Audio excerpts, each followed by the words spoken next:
was asked to sing a song today.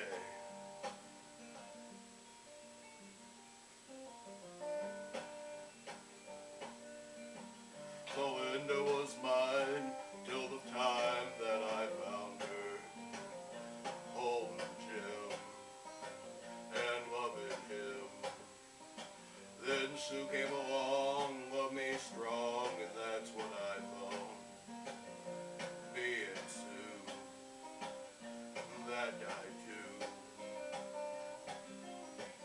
Don't know what I will, but until I can find me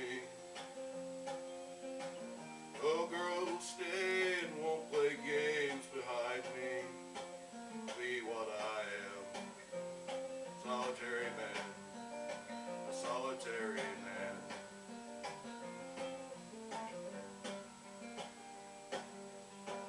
I had it to hear, been where love is a small world, a part-time thing, a paper ring. I know it's been done, having one girl who loves you, right or wrong, weak or strong. Oh no, I will, but until I can find me a girl who will stay and will play games behind me, I'll be what I am, the solitary man. Solitary man.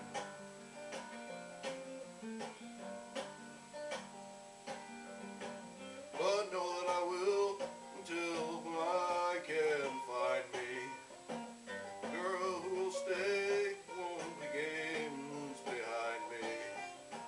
I'll be what I am, solitary man, solitary man. That I find me girl who will stay and won't play games behind me, be what I am, a solitary man.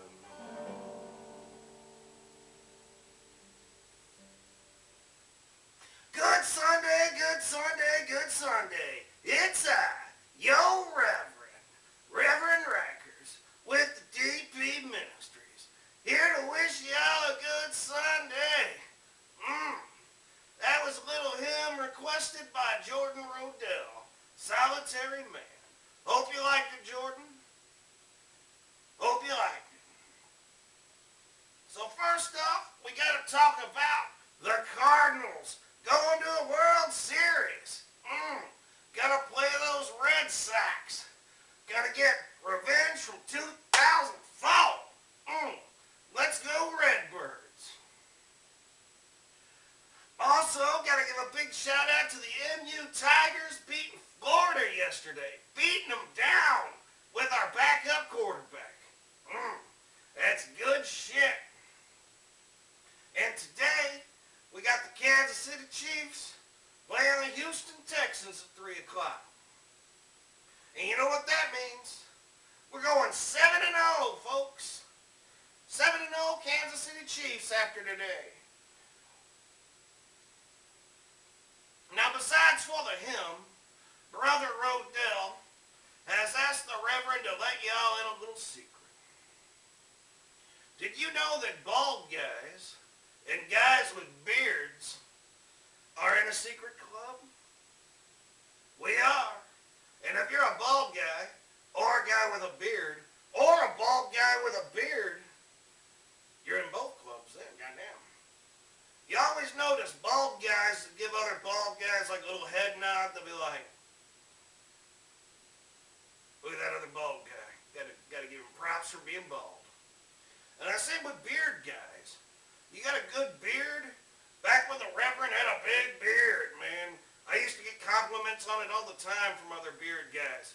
Now I just got a beard, and you still get the head nod, but you don't get so much of the man badass beard. I used to get that. I miss my beard. Also, people who drive Jeeps like the CJ7 or the Wagoneer, they're also like in their own little club. If you're in a Jeep, You'll notice everybody always, when you're driving, they give you that what's up finger. Like they don't have time to do this or that. They just give you the, well, because they're too cool because they drive a Jeep. So if you're a bald guy with a badass beard and a Jeep, man, you are kicking it, son. Now, Sister Heather, dear, she asked me, she said, Reverend. I said, what? She said, Reverend. I said, what? She said, why do men, when they are talking to women, when they're like fighting, when men are fighting with women, they always just call them a bitch. They never say something clever or original, or they only use the word cunt if it's like, you know, a serious argument. Well, Heather wants to know why, first of all, we just use bitch. Well, that's because most people are uninspired and unimaginative when they're in a fight. They just want you to hear their point, and you just want them to hear yours. That's why women are always just like, you're an asshole, or you're a dick. And that's why men are like, fuck you, bitch. And then y'all don't talk for 2 days. You know, you're too busy thinking on, you know, what you're going to say other than a mean name to call each other. Now, as far as why Americans are offended by the word cunt, I don't know, honestly. I mean, we throw the word fag around and stuff like that, or gay, you know, and that's kind of inappropriate to use, although the reverend's, you know, very guilty of saying something's gay or someone's being a fag. But it's not nice. But over in like Australia and like England and stuff, they say cunt a lot. They're like, quit being a cunt. Over here, we're like, quit being a fag. It's kind of the same deal. It doesn't really mean what it's supposed to mean. It's still kind of derogatory, but it's more of a mainstream word over there. I don't know, women of this country just seem to hate the word cunt, so we just haven't really brought it over here. So I mean, maybe me, the Reverend, and Sister Heather dear can bring the word to America.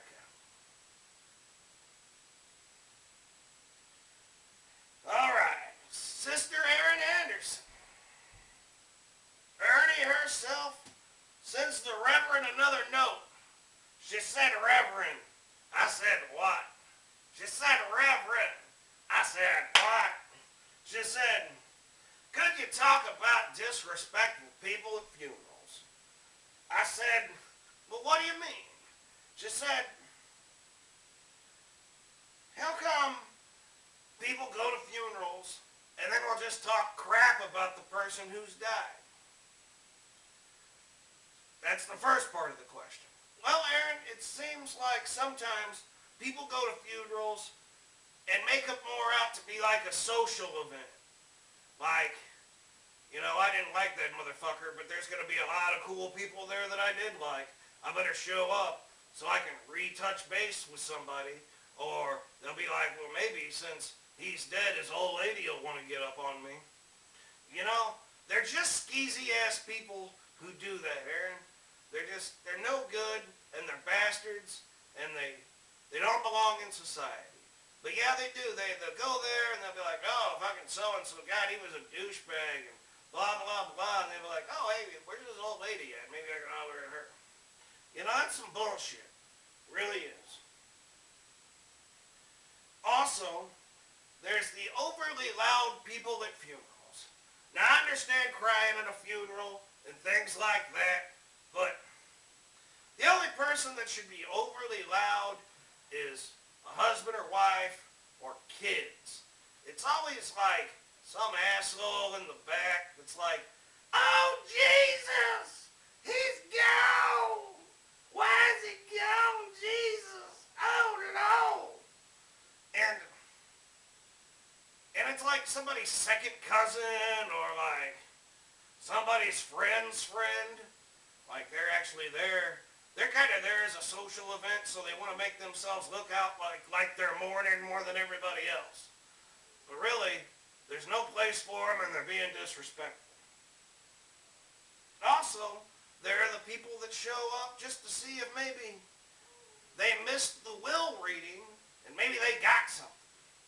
Maybe they get a call and they're like, hey, maybe I get that fucking knife collection, or maybe I get his Harley or something and nobody told me about it. Motherfucker, you need to go. You don't belong at the funeral. If motherfuckers, they'll be at a funeral asking people what they got in the will. How inappropriate is that shit? What the fuck's wrong with you? I hope those answered your questions, Aaron. Hope they did.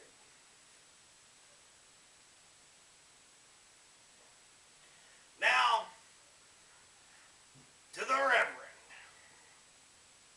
America raised its debt ceiling again, folks. We borrowed more money from China so we could pay our bills. Now, we actually paid China back money. But when we paid China back the money, it means we weren't able to pay our other bills. So then we borrowed more money from China so we could pay our bills till next year. Now, does that sound familiar? Does that sound like the junkie down the street? America has turned into the junkie down the street. America's like, hey, China, I know I just paid you back that money, but I got these other guys who's looking for money, so if you could give me some more money, I got these cheeseburgers I can hook you up with. And by cheeseburgers, if you know any junkies, they're always trying to give you cheeseburgers for you to do them a solid. I don't know what the fuck it is. But anyway. But in America, cheeseburgers means we'll still sell China shit over here for free, and they can still charge us for selling our shit over there. What the fuck is that about? We're actually into that? So we have to be, because we're the junkie, and we need to feed off the China tin of money. Can you believe it? America is a junkie.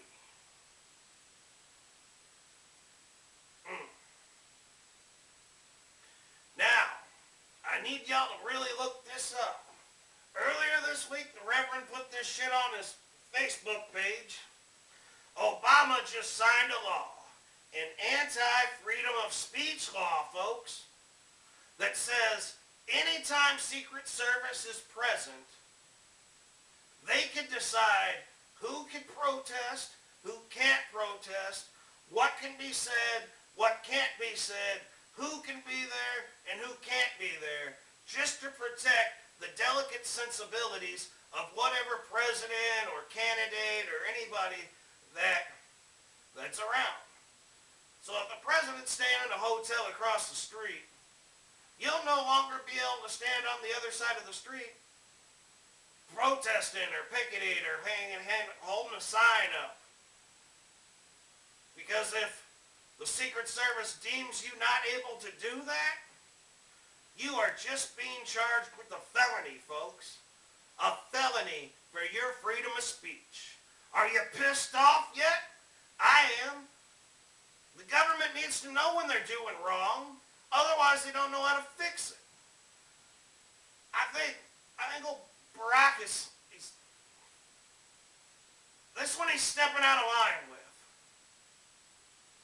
He doesn't want to hear the fact that we think he's bad and that he's doing a shitty job, so he signs a law that says while he's speaking in public, he doesn't have to hear how shitty he's doing from us.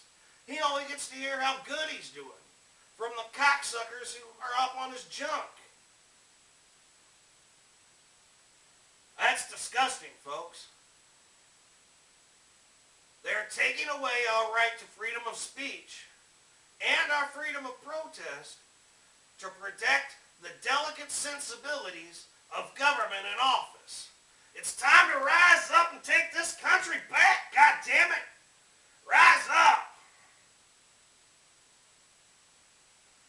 So for this Sunday, the Reverend says, Good Sunday, good talk.